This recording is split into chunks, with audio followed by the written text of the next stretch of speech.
जसपाल राणा के निधन से शोक में डूबा भारतीय खेल जगत। एशियन गेम्स में दिलाया था देश को गोल्ड।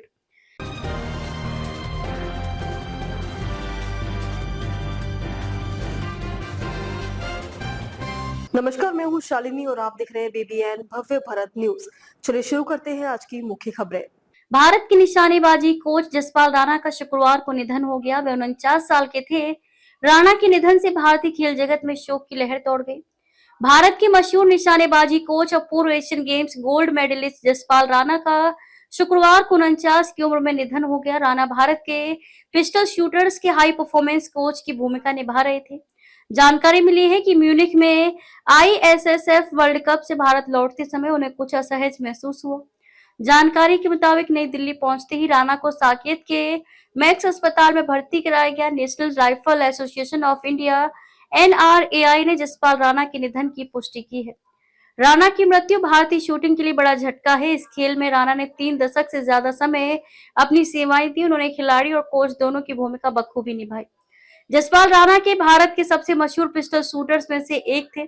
1990 के समय में वो चर्चाओं का केंद्र बने जब अंतर्राष्ट्रीय प्रतियोगिताओं में दमदार प्रदर्शन किया। उन्होंने एशियन गेम्स, कॉमनवेल्थ गेम्स और एशियन चैंपियनशिप में कई मेडल जीते और देश के सबसे सफल निशानेबाजों में से एक बने। राणा ने कई साल भारत का प्रतिनिधित्व किया और निशानेबाजी को लोकप्रिय बनाने में अहम भूमिका निभाई। तब ये खेल भारत में विकसित हो रहा था। राणा की सफलता ने उन्हें दुनिया भर में पहचान दिलाई और युवाओं को शूटिंग खेल अपनाने के लिए प्रेरित किया। राणा ने प्रतिस्पर्धी करियर के बाद कोचिंग में अपनी पारी खेली और जल्द ही भारतीय शूटिंग के सबसे प्रभावशाली लोगों में से एक बने। वे राष्ट्रीय कोचिंग से जुड़े और 2012 में जूनियर पिस्टल प्रोग्राम की जिम्मेदारी संभाली। अगले दशक तक राणा ने कई प्रतिभाशाली खिलाड़ियों को तैयार किया जिन्होंने आगे चलकर अंतर्राष्ट्रीय मंच पर अपनी पहचान बनाई। जसपाल राणा के मार्गदर्शन में सौरभ चौधरी, अनीश भानवाला और चिंकी यादव ने खूब सफलता प्राप्त की। जूनियर प्रोग्राम में राणा के योगदान को काफी पहचान मिली क्योंकि भारत में साल दर साल बेहतरीन पिस्टल शूटर्स थे। राणा को अपनी शानदार योजना, तकनीकी विशेषज्ञता और ज्यादा दबाव वाली स्थितियों में निशानेबाजों को तैयार करने के लिए जाना जाता था।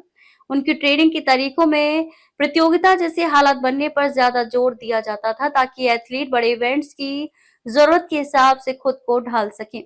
जसपाल राणा के कोचिंग करियर में सबसे शानदार अध्याय मनु भाकर के साथ जुड़ना रहा। राणा ने भाकर की तैयारी और विकास में अहम भूमिका निभाई। यही वजह रही कि मनु भाकर ने पेरिस ओलंपिक में 2 मेडल जीतकर इतिहास रच दिया। उन्होंने महिलाओं की 10 मीटर एयर पिस्टल और 10 metre air pistol mixed team में ब्रॉन्ज मेडल जीते। खेल में योगदान को देखते हुए एनआरआई ने फरवरी 2025 में जसपाल राणा को 25 मीटर पिस्टल श्रेणी में हाई परफॉर्मेंस कोच बनाया। वे राष्ट्रीय निशानेबाजी प्रोग्राम में सक्रियता से शामिल थे और मृत्यु से पहले भारत के दिग्गज पिस्टल निशानेबाजों के साथ काम कर रहे थे। कोचिंग और एथलीट विकास में योगदान देने के लिए जसपाल राणा को 2020 में द्रोणाचार्य अवार्ड से सम्मानित किया गया, जो कि भारतीय खेल जगत में सबसे बड़े सम्मानों में से एक है।